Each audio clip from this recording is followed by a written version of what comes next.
내가 당신들한테 뭘 잘못했는데? 한 여자가 병원 침대에서 절규합니다. 하지만 돌아오는 건 차갑고 잔인한 비웃음뿐입니다. 내가 잘못한 거? 내가 아무것도 아닌 고아 주제에 재벌본부장의 아내 행세를 한 게 내 잘못이야. 우리는 내 순진함과 헌신을 이용했어. 강태혁은 처음부터 내 배경과 인맥만 필요했을 뿐이야. 이제 그 가치도 다 빼먹었으니 용도 폐기하는 거지. 평생을 사랑하는 남편을 위해 살아온 여자. 그녀를 기다린 건 배신과 모욕, 그리고 잔혹한 추락이었습니다. 하지만 그녀는 알지 못했습니다. 자신에게 숨겨진 놀라운 비밀을, 그리고 그 비밀이 모든 것을 뒤집을 거라는 사실을. 인생 역전에 쓴 커피. 지금 시작합니다. 일부 헌신과 잔혹한 배신. 서울 강남의 한 고급 아파트. 신지수는 오늘도 이른 새벽부터 분주합니다. 남편 강태혁이 좋아하는 아침 식사를 정성스럽게 준비하고 출근 준비를 돕습니다. 여보, 오늘 중요한 미팅 있다고 했지? 파이팅! 지수가 환하게 웃으며 말합니다. 태혁은 대충 고개만 끄덕이고 현관문을 나섭니다.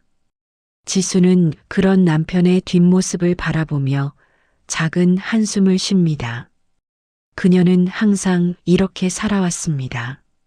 남편을 위해, 남편의 성공을 위해 자신의 모든 것을 바쳐왔습니다. 지수에게는 친부모에 대한 기억이 전혀 없습니다. 보육원 기록에는 단지 사고로 부모를 잃은 고아라고만 적혀 있을 뿐입니다. 가족이라는 것을 몰랐던 지수에게 태혁과의 결혼은 처음으로 가진 가족이었습니다. 나는 아무것도 가진 게 없으니까 더 잘해줘야 해. 지수는 늘 이렇게 생각하며 스스로를 채찍질했습니다. 그런데 이날 지수는 남편에게 깜짝 선물을 주기로 마음먹습니다. 태혁이 좋아하는 수제 케이크를 들고 회사로 향합니다. 미래제약 본부장실. 설레는 마음으로 문을 여는 순간 지수의 얼굴이 굳어집니다. 책상 위에서 옷깃이 흐트러진 채 남편과 얽혀 있는 여자. 태혁? 지수의 손에서 케이크 상자가 바닥에 떨어집니다. 남편 강태혁과 그의 비서 오세린이 황급히 옷을 여밉니다. 하지만 그들의 얼굴에는 당황함보다는 짜증이 어려 있습니다. 왜 여기 와? 노크도 안 하고. 태혁이 차갑게 내뱉습니다. 나는 당신이 좋아하는 케이크를. 지수의 목소리가 떨립니다. 순간 세린이 지수를 향해 비웃음을 터뜨립니다. 아직도 몰라요? 이 순진한 사람은? 충격과 배신감에 지수는 그 자리에서 쓰러지고 맙니다. 병원 침대. 지수가 눈을 뜹니다. 흐릿한 시야에 남편과 세린이 보입니다. 태혁 씨, 꿈이었어? 악몽이었지? 지수가 애타게 손을 뻗습니다. 하지만 태혁은 그 손을 뿌리칩니다. 이혼해. 위자료 같은 건 기대하지 마. 내가 회사 돈을 횡령한 증거가 있어. 뭐라고? 내가 언제? 지수는 믿을 수 없다는 표정입니다. 지수가 절규합니다. 내가 당신들한테 뭘 잘못했는데? 세린이 지수를 밀치며 비열하게 웃습니다. 내가 우리한테 뭘 잘못했냐고? 세린이 더욱 비열하게 웃으며 말합니다. 내가 잘못한 거? 내가 아무것도 아닌 고아 주제에 재벌 본부장의 아내 행세를 한 게 내 잘못이야. 세린의 목소리에는 도끼가 가득합니다. 우리는 내 순진함과 헌신을 이용했어. 강태혁은 처음부터 내 배경과 인맥만 필요했을 뿐이야. 이제 그 가치도 다 빼먹었으니 용도 폐기하는 거지. 이 바보야. 지수는 그 말을 듣고 온몸이 얼어붙습니다. 자신이 평생 바쳐온 사랑이 그저 이용당한 것에 불과했다는 사실. 아, 참. 내가 정신이 온전치 않다는 진단서도 받아놨어. 곧 정신병원으로 옮겨질 거야. 태혁이 차갑게 말하며 병실을 나갑니다. 그날 밤, 지수는 간신히 병원을 탈출합니다. 빗속을 헤매며 걷고 또 걷습니다. 모든 것을 잃었습니다. 남편도, 집도, 명예도, 그리고 자신을 믿었던 마음까지. 내가 뭘 잘못한 거지? 지수는 빗속에서 무릎을 꿇고 울부짖습니다. 한편 그 시각, 혜성그룹 회장실, 백발의 노인이 오래된 사진을 바라보며 눈물을 흘립니다. 사진 속에는 어린 여자아이가 환하게 웃고 있습니다. 지아야, 내 손녀야. 어디 있니? 노인의 손은 떨리고 있습니다. 30년 전 후계 다툼 속에서 사라진 외손녀. 조작된 기록들 때문에 찾을 수 없었던 아이. 그 아이가 바로 신지수였습니다. 하지만 아무도 그 사실을 몰랐습니다. 지수 자신도, 그녀를 배신한 사람들도, 그리고 그녀를 찾아 헤매는 할아버지도. 빗속을 헤매던 지수는 결국 쓰러집니다. 의식이 희미해져가는 순간 누군가의 목소리가 들립니다. 괜찮으세요? 낮고 따뜻한 남자의 목소리. 지수는 그 목소리를 끝으로 정신을 잃습니다. 2부 복수를 위한 제기. 며칠 후 지수는 낯선 침대에서 눈을 뜹니다. 작지만 아늑한 방. 창문 너머로 작은 카페의 간판이 보입니다. 정신 차리셨군요. 문이 열리며 30대 후반의 남자가 들어옵니다. 단정한 외모에 차분한 분위기. 저는 제 이름은 윤우진입니다. 이 건물 주인이고요. 우진이 따뜻한 차를 내밉니다.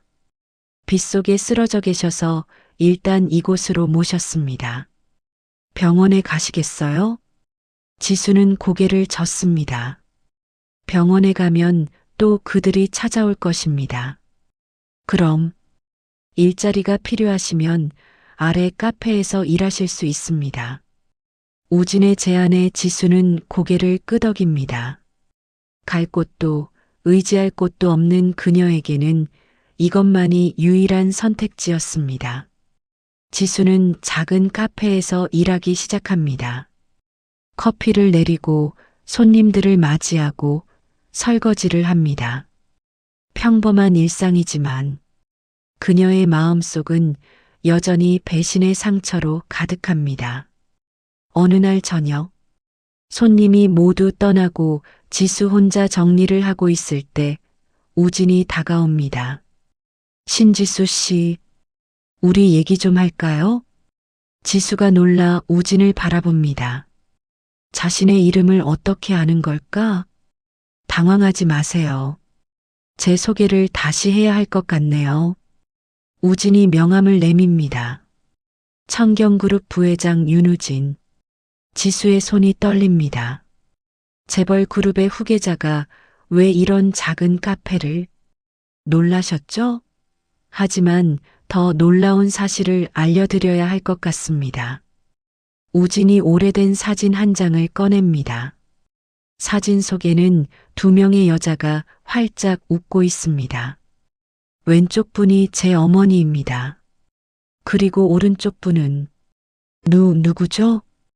혜성그룹 회장의 외동딸. 30년 전 의문의 사고로 돌아가신 분입니다. 지수는 이해할 수 없다는 표정입니다. 제 어머니와 그분은 절친이었습니다. 그런데 그분이 사고로 돌아가시고 어린 딸이 실종되었죠. 우진의 목소리가 무겁게 가라앉습니다. 제 어머니는 그 아이를 지키지 못한 것을 평생 후회하셨습니다. 돌아가시기 전까지도 그 아이를 찾아달라고 부탁하셨죠. 그게 저랑 무슨 상관이? 지수가 떨리는 목소리로 묻습니다. 우진이 또 다른 서류를 꺼냅니다. DNA 검사 결과지. 그리고 30년 전 조작된 기록들. 신지수 씨, 당신은 혜성그룹 회장의 외손녀입니다. 뭐라고요? 지수는 믿을 수 없다는 표정입니다. 30년 전 후계 다툼 속에서 친척들이 당신의 존재를 지우려 했습니다. 기록을 조작하고 당신을 보육원에 버렸죠. 우진의 말에 지수의 머릿속이 혼란스럽습니다. 제가 재벌가이. 네. 그래서 강태혁이 당신과 결혼한 겁니다. 우진의 말에 지수가 고개를 듭니다. 무슨 말씀이세요? 강태혁은 당신의 정체를 알고 있었습니다. 당신이 혜성그룹과 연결될 가능성을 보고 접근한 거죠. 당신의 인맥과 배경을 이용하려고요. 지수의 온몸에 소름이 돋습니다. 그렇다면 지난 5년의 결혼 생활이 모두 계획된 것이었단 말인가? 하지만 당신이 자신의 정체를 끝내 찾지 못하자 더 이상 이용 가치가 없다고 판단한 겁니다. 우진의 말에 지수는 주먹을 불끈 쥡니다. 분노가 치밀어 오릅니다. 왜 저한테 이런 걸 알려주시는 거죠? 지수가 떨리는 목소리로 묻습니다. 제 어머니의 유언 때문이기도 하지만 우진이 잠시 말을 멈춥니다. 저도 배신당한 적이 있습니다. 믿었던 사람에게 등을 돌린 채 모든 것을 잃었죠. 그래서 압니다. 당신의 그 고통이 얼마나 깊은지. 우진의 눈빛이 진지합니다. 신지수 씨, 아니, 정확히는 혜성그룹의 외손녀님. 당신이 잃은 것을 되찾고 당신을 배신한 자들에게 정당한 대가를 치르게 해줄 기회를 드리고 싶습니다. 복수? 말씀이신가요? 복수라기보다는 정의입니다. 그들이 저질렀던 잘못에 대한 정당한 심판이죠. 지수는 한동안 아무 말도 하지 못합니다. 그녀의 머릿속에는 온갖 생각들이 교차합니다. 세린의 비웃음, 태혁의 차가운 눈빛, 용도 팩이라는 잔인한 말. 어떻게 하면 되나요? 지수의 목소리에 결연함이 서립니다. 우진이 미소를 짓습니다. 먼저 당신을 완전히 바꿔야 합니다. 신지수가 아닌 완전히 새로운 사람으로요. 그날부터 지수의 혹독한 훈련이 시작됩니다. 경영학, 금융, 투자, 협상술. 하루 16시간씩 공부하고 배웁니다. 외모도 바뀝니다. 단정했던 머리는 세련된 단발로, 수수했던 옷차림은 우아하고 카리스마 넘치는 스타일로, 말투도 걸음걸이도 눈빛도 모든 것이 달라집니다. 더 차갑게 당신을 배신한 사람들을 바라보는 것처럼. 우진의 지도 아래 지수는 점점 변해갑니다. 밤에는 혼자 거울을 보며 눈물을 흘립니다. 나는 복수를 위해 괴물이 되는 건가? 하지만 다음 날 아침이면 다시 차갑고 냉정한 표정으로 훈련을 이어갑니다. 세린의 비웃음이, 태혁의 배신이 그녀를 앞으로 나아가게 만듭니다. 1년이 흐릅니다. 어느 날 우진이 지수 앞에 거울을 세웁니다. 이제 보세요. 당신이 누구인지. 거울 속에는 완전히 다른 사람이 서 있습니다. 냉철한 눈빛, 완벽한 자세, 압도적인 아우라. 더 이상 순진하고 헌신적이었던 신지수가 아닙니다. 이제부터 당신의 이름은 해나입니다. 투자 전문가 해나. 해나. 지수가, 아니, 이제는 해나가 자신의 새 이름을 중얼거립니다. 준비됐습니까? 우진의 물음에 해나가 고개를 끄덕입니다. 네. 이제 시작할 시간입니다. 며칠 후, 미래제약 투자 유치 설명회장. 강태혁과 오세린이 긴장한 표정으로 투자자들을 맞이합니다. 이번 투자 유치에 회사의 운명이 걸려 있습니다. 청경그룹에서 오신 투자 전문가 해나 님 입장하십니다. 안내 방송이 울려 퍼집니다. 문이 열리고 한 여자가 들어옵니다. 세련된 검은색 정장, 높은 하이힐 소리, 그리고 얼굴을 가린 선글라스. 태혁과 세린의 시선이 그 여자에게 고정됩니다. 해나가 천천히 선글라스를 벗습니다. 순간 태혁의 얼굴이 굳어집니다. 저 얼굴이. 세린도 불안한 표정을 감추지 못합니다. 설마, 신지수? 아니야, 그럴 리 없어. 하지만 해나는 그들을 차갑게 바라볼 뿐입니다. 미래제약의 투자 제안서 잘 받아봤습니다. 그런데 해나가 서류를 책상에 던집니다. 이런 허술한 계획으로 수천억 투자를 받으려고요? 태혁이 당황합니다. 무슨 말씀이? 3페이지, 원가 계산이 터무니없이 부풀려져 있고요. 7페이지, 임상 데이터는 조작되었습니다. 그리고 12페이지, 해나가 냉정하게 하나하나 지적합니다. 당신들의 비자금 흐름까지 다 보이는데요. 회의실이 술렁입니다. 이건 태혁이 식은땀을 흘립니다. 해나가 자리에서 일어납니다. 청경그룹은 이번 투자를 거절합니다. 그리고 이 사실을 다른 투자사들에게도 알릴 것입니다. 잠깐만요. 세린이 황급히 일어나지만 해나는 뒤도 돌아보지 않습니다. 문 앞에서 해나가 멈춰 섭니다.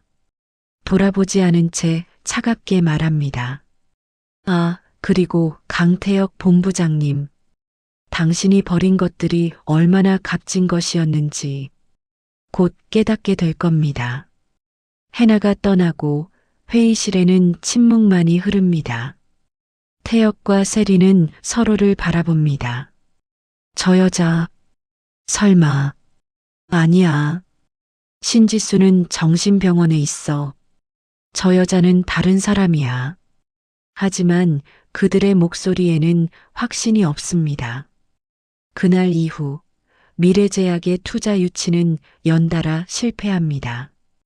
회사는 심각한 자금난에 빠집니다. 태혁의 사무실. 도대체 왜 이렇게 된 거야? 태혁이 책상을 내리칩니다.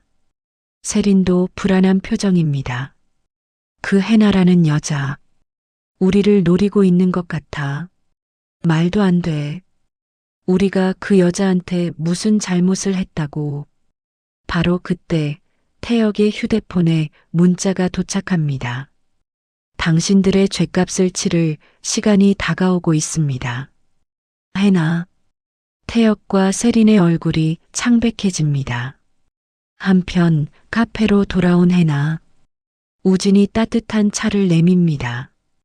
첫 번째 단계는 성공입니다. 어떠세요? 해나가 창밖을 바라보며 조용히 말합니다. 생각보다 아프지 않네요. 오히려 시원합니다. 이제 시작일 뿐입니다. 진짜는 이제부터죠. 해나가 고개를 끄덕입니다. 그녀의 눈빛에는 결연함이 가득합니다. 복수는 이제 막 시작되었습니다. 3부, 통쾌한 응징과 감동적인 결말. 그로부터 몇 주 후, 미래제약은 심각한 자금난으로 직원들의 월급도 제때 주지 못하는 상황입니다. 태혁의 사무실에서는 연일 긴급 회의가 이어집니다. 본부장님, 이러다가 회사가 문을 닫을 수도 있습니다. 닥쳐. 방법을 찾으라고. 태혁이 고함을 지릅니다. 세린도 초조한 표정입니다. 우리 해나한테 빌어볼까? 미쳤어? 그 여자가 우릴 도와줄 것 같아? 바로 그때 뉴스 속보가 터집니다.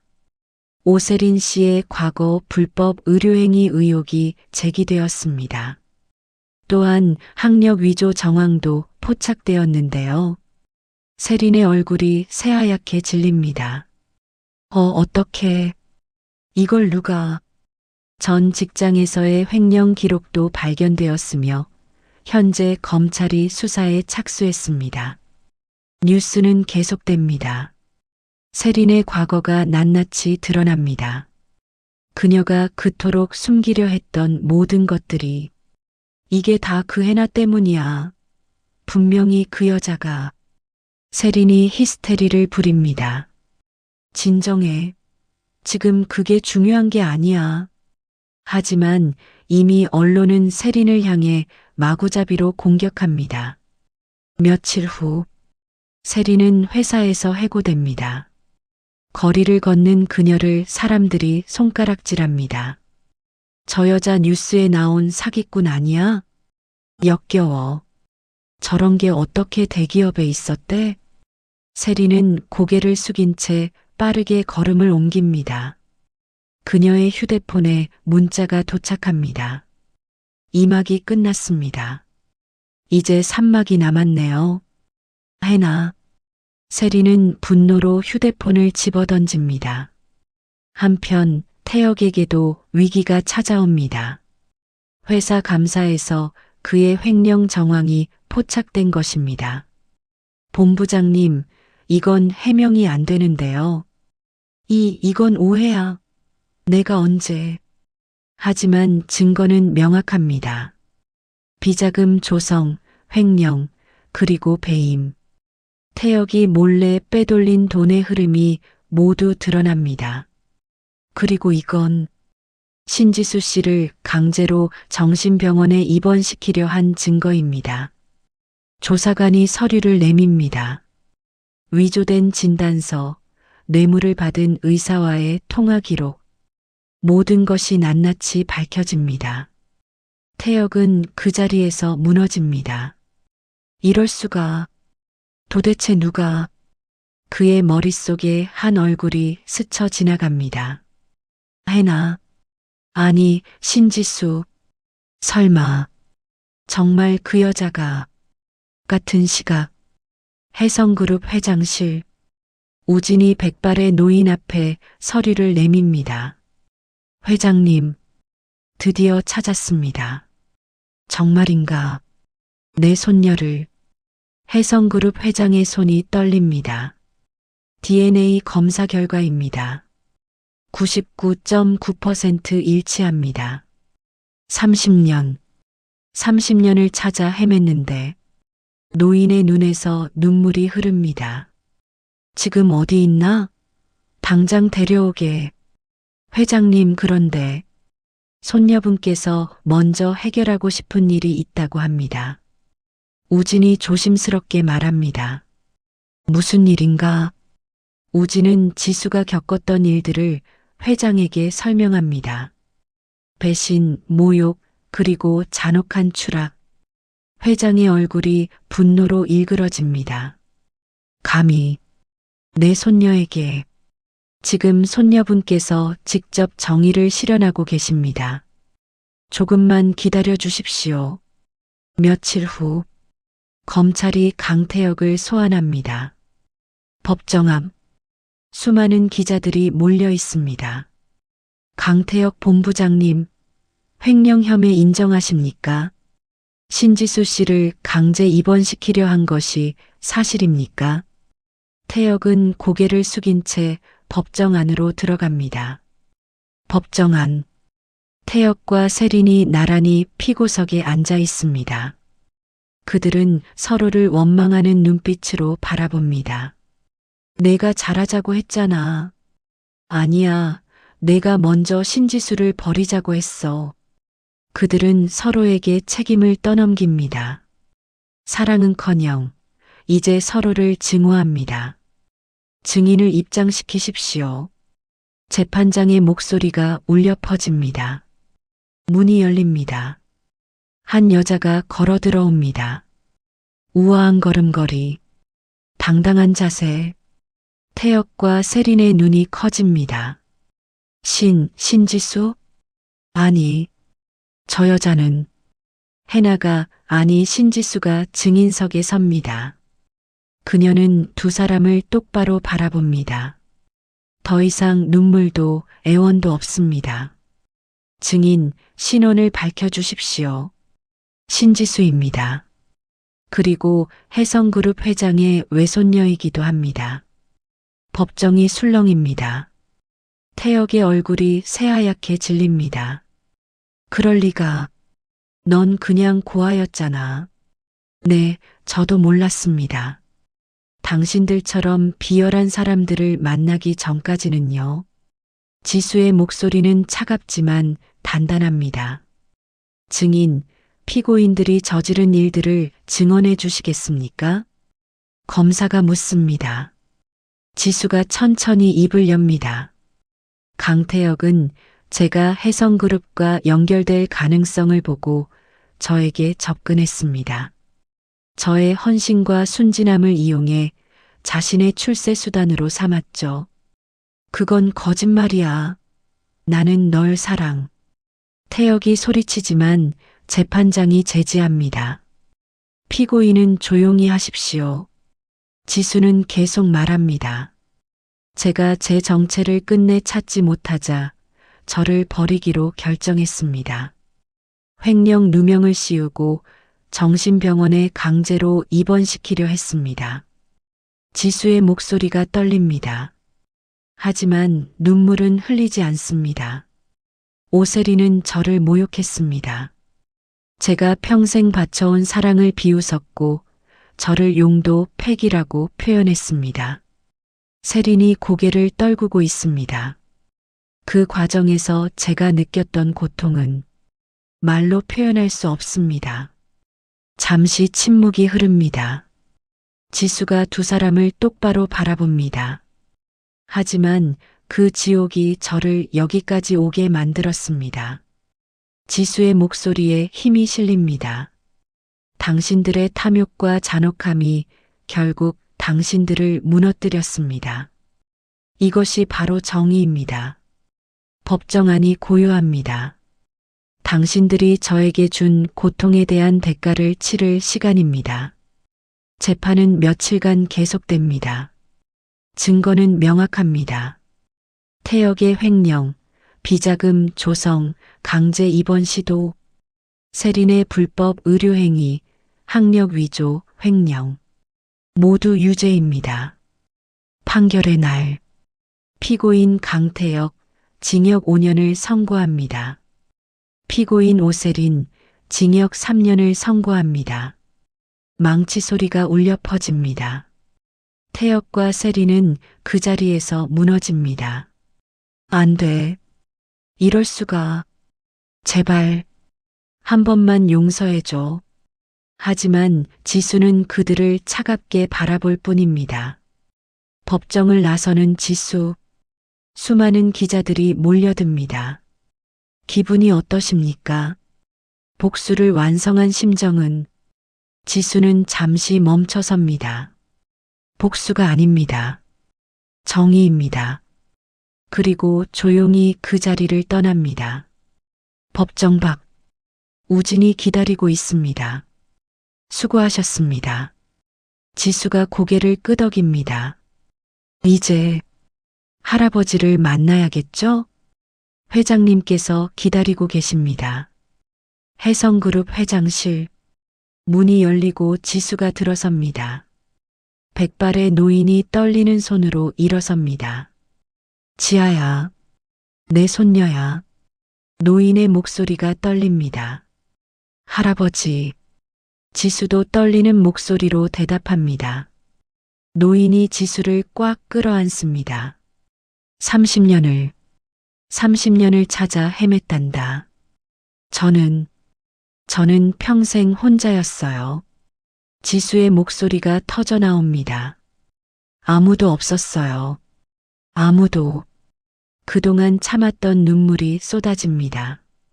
복수를 하는 내내 흘리지 않았던 눈물. 차갑게 억눌렀던 감정들. 모든 것이 터져 나옵니다. 미안하다. 미안하구나. 할아버지가 너를 지켜주지 못해서. 두 사람은 한참을 그렇게 울고 또 웁니다. 30년간의 그리움과 외로움이 눈물로 쏟아집니다. 얼마나 시간이 흘렀을까? 지수가 눈물을 닦으며 말합니다. 할아버지, 죄송하지만 저는 혜성그룹의 후계자가 될 수 없어요. 뭐라고? 회장이 놀란 표정입니다. 저는 그저 평범하게 살고 싶어요. 사랑하는 사람과 함께요. 지수가 우진을 바라봅니다. 우진도 따뜻한 미소로 화답합니다. 그동안 너무 많은 것을 잃고 너무 많은 것과 싸웠어요. 이제는 그냥 행복하고 싶어요. 회장은 한참을 지수를 바라봅니다. 그리고 천천히 고개를 끄덕입니다. 그래, 그것도 좋구나. 내가 행복하다면 그것만으로 충분하단다. 2년 후 서울의 한 조용한 골목, 작은 카페 한 채가 있습니다. 간판에는 쓴 커피와 달콤한 삶이라고 적혀 있습니다. 카페 안, 지수가 웃으며 손님들에게 커피를 내립니다. 우진은 그런 지수를 흐뭇하게 바라보며 설거지를 합니다. 여보, 오늘 손님 많네? 그러게. 다들 우리 커피가 맛있대. 두 사람은 행복한 미소를 짓습니다. 오후의 햇살이 카페 안으로 따스하게 들어옵니다. 바로 그때 카페 문이 열립니다. 초췌한 모습의 여자가 들어섭니다. 오세린입니다. 출소한 지 얼마 안 된 듯 그녀의 모습은 예전과 많이 달라져 있습니다. 지수와 눈이 마주칩니다. 잠시 침묵이 흐릅니다. 세린이 떨리는 목소리로 말합니다. 미안해. 정말 미안해. 눈물이 그녀의 뺨을 타고 흐릅니다. 내가 너무 잘못했어. 용서해 줄 수는 없겠지만 지수는 아무 말 없이 커피를 한 잔 내립니다. 그리고 세린 앞에 조용히 놓습니다. 이 쓴맛이 당신 인생의 교훈이 되길 바래요. 지수의 목소리는 차갑지도 따뜻하지도 않습니다. 그저 담담할 뿐입니다. 나는 이제 복수가 아닌 나의 행복을 선택했으니까요. 세린은 떨리는 손으로 커피잔을 받아듭니다. 한 모금 마십니다. 쓰고 또 씁니다. 하지만 그 끝에는 희미한 단맛이 느껴집니다. 고마워. 정말 고마워. 세린이 눈물을 흘리며 카페를 나섭니다. 지수는 그 뒷모습을 조용히 바라봅니다. 우진이 다가와 지수의 손을 잡습니다. 괜찮아요? 응. 이제 정말 괜찮아. 지수가 환하게 웃습니다. 더 이상 복수도 증오도 분노도 없습니다. 그저 평화와 행복만이 남았습니다. 저녁 무렵 카페 문을 닫고 두 사람이 함께 걷습니다. 오늘도 수고했어요, 해나 사장님. 우진이 장난스럽게 말합니다. 무슨 해나? 이제 그냥 지수예요. 그래요, 지수 씨. 아니, 우리 와이프. 두 사람이 웃으며 손을 맞잡습니다. 석양이 두 사람의 뒷모습을 따스하게 비춥니다. 지수는 생각합니다. 인생은 정말 쓴 커피 같았다고. 처음에는 너무 써서 삼키기 힘들었지만 끝에는 희미한 단맛이 느껴진다고. 그리고 그 단맛이야말로 진짜 행복이라고. 카페 간판에 불빛이 켜집니다. 쓴 커피와 달콤한 살. 지수의 인생 역전 이야기. 그것은 복수가 아닌 용서로, 증오가 아닌 사랑으로 그렇게 행복한 결말을 맞이합니다. 오늘 이야기가 당신께 작은 위로가 되었다면 좋겠습니다. 구독과 좋아요 눌러주신 분들께 좋은 일만 가득하시길 바랍니다.